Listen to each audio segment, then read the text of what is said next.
Hello students, आज की class शुरू करते हैं। पिछली क्लास में हमने क्या पढ़ा था? किरचॉफ के नियम पढ़े थे। दो नियम थे किरचॉफ के, दोनों नियम हमने पढ़े थे और वेस्टर्न सेतु पढ़ा था। ठीक है, आज जो हम पढ़ने वाले हैं वो वेस्टर्न सेतु पर आधारित उपकरण पढ़ेंगे। वेस्टर्न सेतु पर आधारित दो उपकरण होते हैं, एक मीटर सेतु होता है, एक पोस्ट ऑफिस बॉक्स होता है।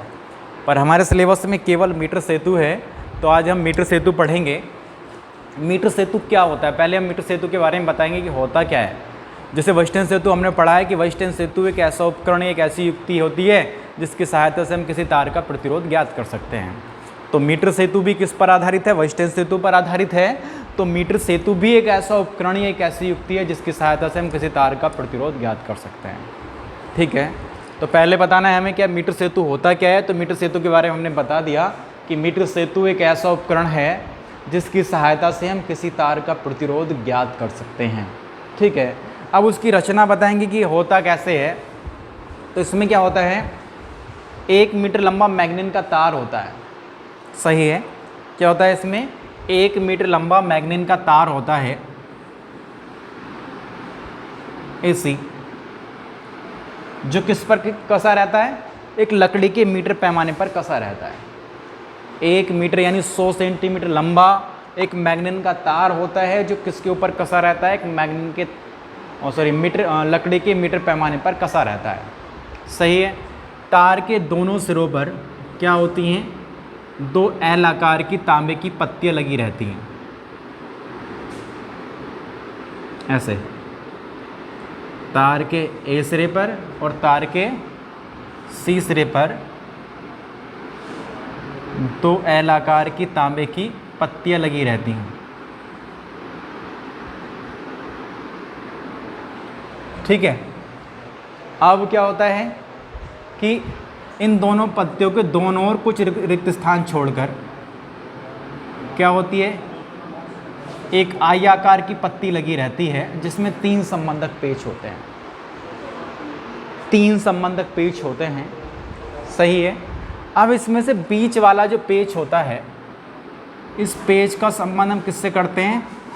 धारा मापी से करते हैं, जिसे हम गैल्वेनोमीटर बोलते हैं। सही है, गैल्वेनोमीटर से कर देते हैं। और इस गैल्वेनोमीटर का संबंध किससे करते हैं? हम जोकी से करते हैं।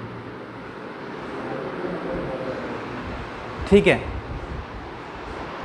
और जो 2 रिक्त स्थान बचे हैं उनमें से एक रिक्त स्थान में तो क्या जोड़ देते हैं? हम प्रतिरोध बॉक्स जोड़ देते हैं। ये प्रतिरोध बॉक्स होता है। और दूसरे रिक्त स्थान में उस तार को जोड़ देते हैं जिसका प्रतिरोध हमें ज्ञात करना होता है। सही है, ये इसकी रचना हो गई कि क्या होता है। अभी इसमें 1 मीटर लंबा मैग्नीन का तार होता है जो लकड़ी के मीटर पैमाने पर कसा रहता है। इसमें तार के ए और सी सिरे पर 2 एल आकार की तांबे की पत्तियां लगी रहती हैं। इन दोनों पत्तियों के दोनों ओर कुछ रिक्त स्थान छोड़कर एक आई आकार की पत्ती लगी होती है जिसमें 3 संबंधक पेच होते हैं। बीच वाले पेच का संबंध किससे करते हैं? गैल्वेनोमीटर से करते हैं। और गैल्वेनोमीटर का संबंध किससे करते हैं? जोकी से करते हैं। और जोकी को तार पर कहीं भी स्पर्श कराया जा सकता है। सही है। और जो रिक्त स्थान थे 2, उनमें से एक रिक्त स्थान में तो हम प्रतिरोध बॉक्स को जोड़ देते हैं और दूसरे रिक्त स्थान में उस तार को जोड़ देते हैं जिसका प्रतिरोध हमें ज्ञात करना होता है। सही है। और क्या करते हैं, यहाँ पर एक बैटरी जोड़ते हैं, इसके साथ एक धारा नियंत्रक लेते हैं। ये धारा नियंत्रक होता है, धारा नियंत्रक। और इसके साथ क्या लगी रहती है? कुंजी लगी रहती है कि ऐसे जोड़ देते हैं। यानी तार ए और सी के सिरों के बीच एक बैटरी और एक धारा नियंत्रक, एक कुंजी जोड़ देते हैं।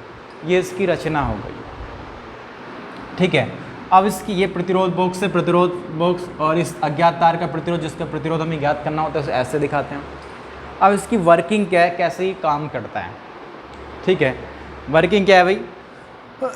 जब इस जोकी को हम तार के किसी बिंदु बी पर स्पर्श कराते हैं, ठीक है, जब हम ज्योति को तार के किसी बिंदु बी पर स्पर्श कराते हैं तो तार AC अब दो भागों में बढ़ जाता है, तार AB और तार BC। तार AB का जो प्रतिरोध है वो वेस्टर्न सेतु के P प्रतिरोध का काम करता है, और तार BC का जो प्रतिरोध है वो वेस्टर्न सेतु के Q प्रतिरोध की तरह कार्य करता है। सही है। अब ज्योति को हम तार पर इधर उधर खिसका कर ऐसी स्थिति प्राप्त करते हैं जिससे धारामापी की सुई में कोई विक्षेप उत्पन्न ना हो। ठीक है, ज्योति को हम इधर उधर खिसकाएंगे और ऐसी स्थिति प्राप्त करेंगे जिससे धारामापी की सुई में कोई विक्षेप उत्पन्न ना हो, अर्थात हम शून्य विक्षेप की स्थिति प्राप्त करते हैं। तो शून्य विक्षेप की स्थिति प्राप्त करेंगे तो क्या बन जाएगा, वही संतुलित वेस्टर्न सेतु। उसमें भी 4 प्रतिरोध थे, यहाँ भी 4 प्रतिरोध हैं, P, Q, R और S। 2 बंद पास बन रहे थे उसमें भी, इसमें भी 2 बंद पास बन रहे हैं इधर और इधर। ठीक है, तो जब संतुलन की अवस्था होगी तो वेस्टर्न सेतु के सिद्धांत से क्या होगा, तार AB का प्रतिरोध बटे तार BC का प्रतिरोध बराबर होगा किसके, प्रतिरोध बॉक्स से निकाला गया प्रतिरोध बटे अज्ञात तार का प्रतिरोध। सही है। वर्किंग में क्या है, जब हम ज्योति को इस तार AC के किसी बिंदु B पर स्पर्श कराते हैं तो तार हमारा 2 भागों में डिवाइड हो जाता है, तार AB और तार BC। तार AB का जो प्रतिरोध है वो वेस्टर्न सेतु के P प्रतिरोध का काम करता है, और तार BC का जो प्रतिरोध है वो वेस्टर्न सेतु के Q प्रतिरोध का कार्य करता है। ठीक है, तो अब हम ज्योति को तार पर इधर उधर खिसकाकर ऐसी स्थिति प्राप्त करते हैं जिससे धारामापी की सुई में कोई विक्षेप उत्पन्न ना हो, तब वेस्टर्न सेतु के सिद्धांत से क्या होगा भाई, वेस्टर्न सेतु के सिद्धांत अनुसार क्या होगा, संतुलित वेस्टर्न सेतु होगा। और संतुलित वेस्टर्न सेतु होगा तो क्या होगा भाई, तार AB का प्रतिरोध बटे तार BC का प्रतिरोध बराबर होगा किसके, प्रतिरोध बॉक्स से निकाला गया प्रतिरोध R और अज्ञात तार का प्रतिरोध S। ठीक है, अब देखिए तार AB की लंबाई मैंने मान ली कितनी L है, तो टोटल कितनी थी भाई, ये 100 सेंटीमीटर 1 मिलीमीटर लंबा तार लिया था। तो तार BC की लंबाई कितनी बचेगी, 100 माइनस L। सही है। तो तार AB का प्रतिरोध कितना होता है, R बराबर होता है रो L अपॉन A। तो तार AB का प्रतिरोध कितना होगा, रो L बटे A। सही है। तार BC का प्रतिरोध कितना होगा, रो BC की लंबाई कितनी है, 100 माइनस L। तो 100 माइनस L बटे A बराबर कितना, R अपॉन S। सही है। अब देखिए रो से रो कैंसिल हुआ, A से A कैंसिल हुआ, तो कितना आया, L बटे 100 माइनस L बराबर R अपॉन S। सही है। यहाँ से हम मान निकाल सकते हैं किसका, अज्ञात, हमें मान किसका निकालना था, S का निकालना था। तो S बराबर कितना आ जाएगा, यहाँ से S बराबर आ जाएगा R 100 माइनस L बटे L। सही है। यानी यदि हमें LR का मान पता हो, L का मान पता हो, तो हम इस तार का प्रतिरोध ज्ञात कर सकते हैं जो तार हमने इसमें जोड़ा था। ठीक है, S बराबर फॉर्मूला आ गया है R 100 minus L upon L। ठीक है, तो वेस्टर्न सेतु हमने मीटर सेतु के बारे में हमने क्या लिखा था कि मीटर सेतु एक ऐसा उपकरण, एक ऐसी युक्ति है जिसकी सहायता से हम किसी तार का ज्ञात प्रतिरोध ज्ञात कर सकते हैं।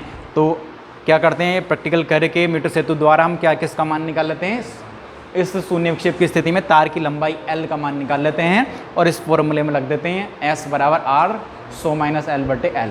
यहाँ से हम S का मान निकाल सकते हैं। सही है। मीटर सेतु वेस्टर्न सेतु पर आधारित एक ऐसा उपकरण, एक ऐसी युक्ति है जिसकी सहायता से किसी तार का ज्ञात प्रतिरोध ज्ञात किया जा सकता है। रचना में हमने लिखा है कि इसमें 1 मीटर लंबा मैग्नीन का तार होता है जो लकड़ी के 1 मीटर पैमाने पर कसा रहता है। दोनों तार के दोनों सिरों पर 2 L आकार की तांबे की पत्तियां लगी रहती हैं, जिनके दोनों ओर कुछ रिक्त स्थान छोड़ के एक I आकार की पत्ती लगी होती है, जिसमें 3 संबंधक पेच होते हैं। बीच वाले पेच का संबंध धारामापी से और धारामापी का संबंध ज्योति से कर दिया जाता है। ठीक है, और जो रिक्त स्थान है, एक रिक्त स्थान में प्रतिरोध बॉक्स और दूसरे रिक्त स्थान में उस तार को जोड़ दिया जाता है जिस तार का प्रतिरोध हमें ज्ञात करना होता है। ये हमें अपनी रचना में लिखना है। कार्यविधि में लिखेंगे कि जब ज्योति को तार के किसी बिंदु बी पर स्पर्श कराया जाता है तो तार दो भागों में डिवाइड हो जाता है, तार ए बी और तार बी सी। तार ए बी का प्रतिरोध वेस्टर्न सेतु के पी प्रतिरोध का काम करता है, तार बी सी का प्रतिरोध वेस्टर्न सेतु के क्यू प्रतिरोध का काम करता है। अब ज्योति को हम तार पर इधर उधर खिसकाकर शून्य विक्षेप की स्थिति प्राप्त कर लेते हैं। शून्य विक्षेप की स्थिति में ये किसकी तरह कार्य करेगा, संतुलित वेस्टर्न सेतु की तरह कार्य करेगा। और संतुलित वेस्टर्न सेतु का प्रतिनिधिबंध हमने पढ़ा है P/Q बराबर R/S, यानी तार ए बी का प्रतिरोध बटे तार बी सी का प्रतिरोध बराबर होगा किसके, R/S के। तार ए बी का प्रतिरोध कितना होगा, ρL/A। तार बी सी का प्रतिरोध कितना होगा, ρ100-L/A। ई से ई कैंसिल हो गया, रो से रो कैंसिल हो गया, कितना है L/100-L बराबर R/S। यहाँ से हमने S का मान निकाला, कितना आया, R100-L/L। ठीक है, ये मीटर सेतु है हमारा। तो ये था हमारा मीटर सेतु। अब नेक्स्ट टॉपिक जो है हमारा वो क्या है, विभव मापी। विभव मापी पढ़ेंगे अब हम।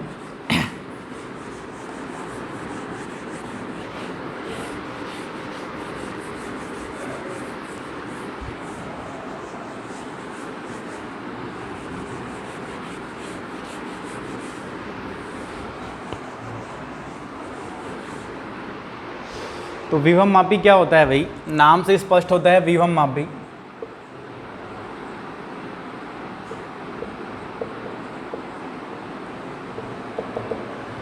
विभव मापी क्या होता है, यानी विभव मापी एक ऐसा उपकरण या एक ऐसी युक्ति है जिसकी सहायता से किसी सेल के विद्युत वाहक बल का मापन अथवा किसी वैद्युत परिपथ के दो बिंदु के बीच के वैद्युत विभवांतर का मापन किया जा सकता है।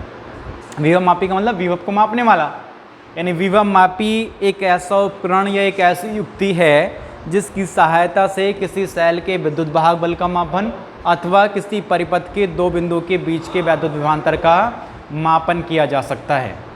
ठीक है, तो विभव मापी है, पहले बता दिया हमने। पहले लिखेंगे विभव मापी क्या होता है, विभव मापी के बारे में लिख देंगे कि विभव मापी एक ऐसा उपकरण एक ऐसी युक्ति है जिसकी सहायता से किसी सेल के विद्युत वाहक बल का मापन अथवा किसी परिपथ के दो बिंदु के बीच के वैद्युत विभवांतर का मापन किया जा सकता है। अब क्या करना है, अब हमें उसका सिद्धांत बताना है, कैसे वो काम करता है ये बताना है। तो इसमें क्या होता है भाई, इसमें यानी मैग्नीन का एक समान व्यास का तार होता है ए बी,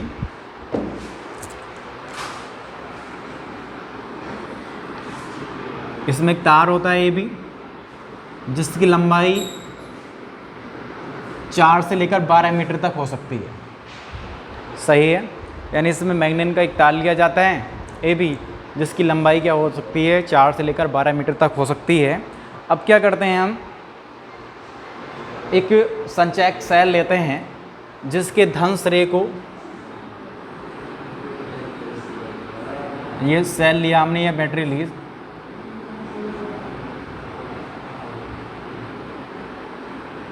बैटरी है बी, और इसके धन सिरे को तो किससे जोड़ देते हैं, हम ए सिरे से जोड़ देते हैं, और ऋण सिरे को एक कुंजी की सहायता से किससे जोड़ देते हैं, बी से जोड़ देते हैं। ठीक है, अब क्या लेते हैं, एक धारा नियंत्रक भी जोड़ सकते हैं यहाँ धारा को नियंत्रित करने के लिए।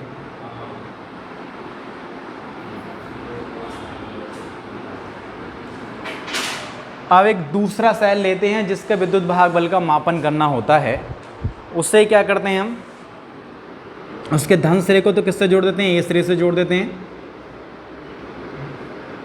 और ऋण सिरे को क्या करते हैं, एक गैल्वेनोमीटर से जोड़ते हैं,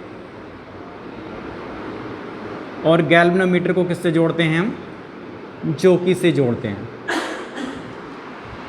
सही है, यानी इसमें एक तार होता है मैग्नीन का, लगभग 4 से लेकर 12 मीटर तक हो सकता है। उसके धन सिरे को एक बैटरी B1 के हम उसके ए सिरे को हम बैटरी B1 के धन सिरे से जोड़ देते हैं, और ऋण सिरे को धारा नियंत्रक की सहायता से तार के बी सिरे से जोड़ देते हैं। अब जिस सेल के विद्युत वाहक बल का मापन करना होता है उस सेल के धन सिरे को तो हम सेल के तार के ए सिरे से जोड़ देते हैं, और ऋण सिरे को एक गैल्वेनोमीटर से जोड़ते हैं, और गैल्वेनोमीटर को किससे जोड़ देते हैं, हम जोकी से जोड़ देते हैं। ठीक है, इस जोकी को तार पर कहीं भी स्पर्श कराया जा सकता है। अब हमने माना कि हमने जोकी को कहाँ पर स्पर्श कराया भाई, J1 बिंदु पर स्पर्श कराया है। J1 बिंदु पर स्पर्श कराया है तो A और J के बीच जो उत्पन्न विभवांतर है, हम मानते हैं कि A और G के बीच जो उत्पन्न विभवांतर है वो इस सेल के विद्युत वाहक बल से क्या है, कम है। सही है, हमने जोकी को स्पर्श कराया कहाँ पर, J1 बिंदु पर स्पर्श कराया, तो हम देखते हैं कि A और J के बीच में जो उत्पन्न विभवांतर होगा इस बैटरी B1 के कारण, वो इस सेल के विद्युत वाहक बल से क्या होता है, कम होता है। ठीक है, तो इस सेल के कारण, इस बैटरी के कारण जो परिपथ में धारा बहती है वो AEJ1 मार्ग से बहती है, AEJ1 मार्ग से बहती है, क्योंकि धारा बहती है प्लस से माइनस की ओर, ये बैटरी का प्लस है, ऐसे घूमती हुई जाएगी, ऐसे निकलेगी, यानी धारा कैसी बहेगी, AEJ1 मार्ग से बहती है।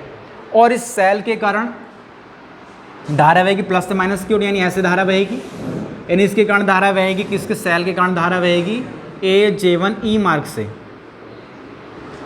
दोनों की डायरेक्शन कैसी, अपोजिट है, यानी इस बैटरी के कारण जो संचायक बैटरी लगाई हुई है उसके कारण धारा बह रही है ऐसे, एंटी क्लॉकवाइज।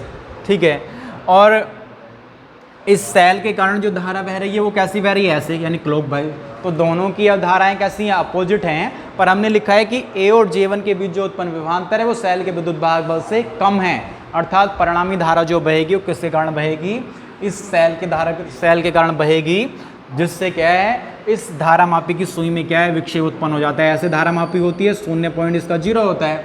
तो अभी मैंने माना है कि धारा मापी की सुई विक्षेपित हो गई, अर्थात धारा मापी की सुई में विक्षेप हुआ ऐसे इधर की ओर। ठीक है, अब क्या करते हैं हम, अब हमने माना कि इसे स्पर्श कराते हैं जोकी को किस पॉइंट पर, J2 बिंदु पॉइंट पर। अब धारा की दिशा में हम बढ़े हैं, जैसे जैसे धारा की दिशा में बढ़ते हैं वैसे वैसे विभवांतर बढ़ता चला जाता है, तो यानी V1 के कारण अब A और J2 के बीच में जो विभवांतर उत्पन्न होगा वो E के विद्युत वाहक बल से कैसा होता है, बड़ा होता है। जब बड़ा होता है तो अब जो धारा बह रही होगी सेल के कारण वो बह रही होगी कितने में, AEJ2 मार्ग से, और इस सेल के कारण जो धारा बह रही होगी वो बह रही होगी AJ2E मार्ग से। पर दोनों की डायरेक्शन कैसी, अपोजिट है।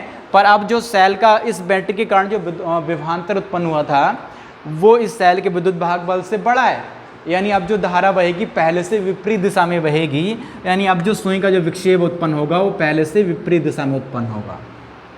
सही है, यानी अगर J1 पर स्पर्श कराने से धारा मापी की सुई लेफ्ट साइड जा रही है तो J2 पर स्पर्श कराने से वो कहाँ जा रही है, राइट साइड जाएगी।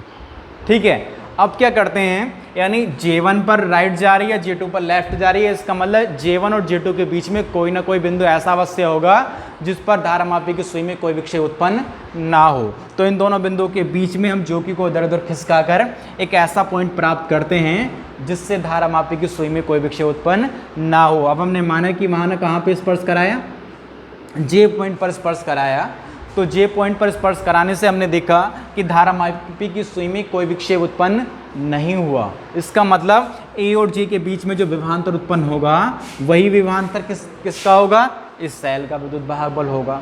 अगर A और J के बीच की लंबाई कितनी हो, L हो, सही है, और इसकी विभव प्रमाणता कितनी हो, K हो, तो A और J के बीच का जो विभवांतर होगा वो कितना होगा, V बराबर कितना होगा, KL। ठीक है, तो V बराबर कितना आया, KL। तो ये विभवांतर किसके बराबर है, सेल के विद्युत वाहक बल के बराबर है। तो कितना आ जाएगा, E बराबर V, यानी V बराबर कितना हो जाएगा, KL। अर्थात तार की लंबाई को ज्ञात करके हम उस सेल के विद्युत वाहक बल का मापन कर सकते हैं। तो ऐसे विभव मापी कार्य करता है। यानी विभव मापी की डेफिनेशन बताई थी। विभव मापी का ऐसा उपकरण, एक ऐसी युक्ति है जिसकी सहायता से हम किसी सेल के विद्युत वाहक बल का मापन अथवा परिपथ के दो बिंदुओं के बीच के वैद्युत विभवांतर का मापन कर सकते हैं।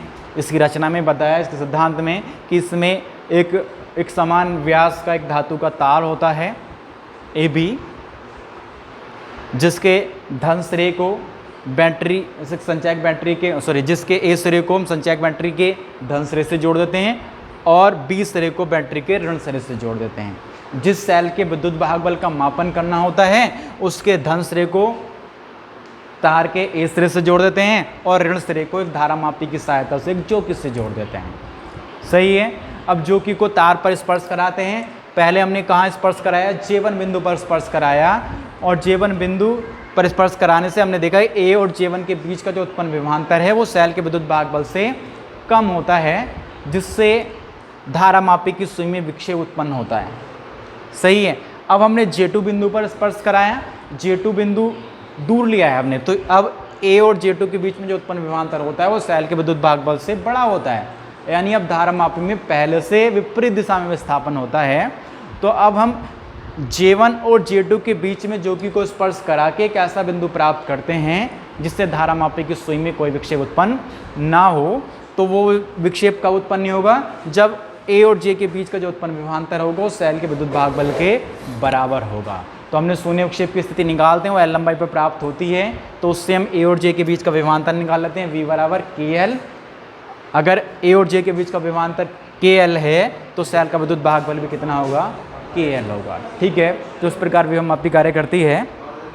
तो मीटर सेतु और विभवमापी आज कंप्लीट हुआ है, इसे अपनी नोटबुक में नोट करना है। कोई समस्या हो तो मुझे बताना है। ठीक है। आज के लिए इतना ही काफ़ी है। Thank you.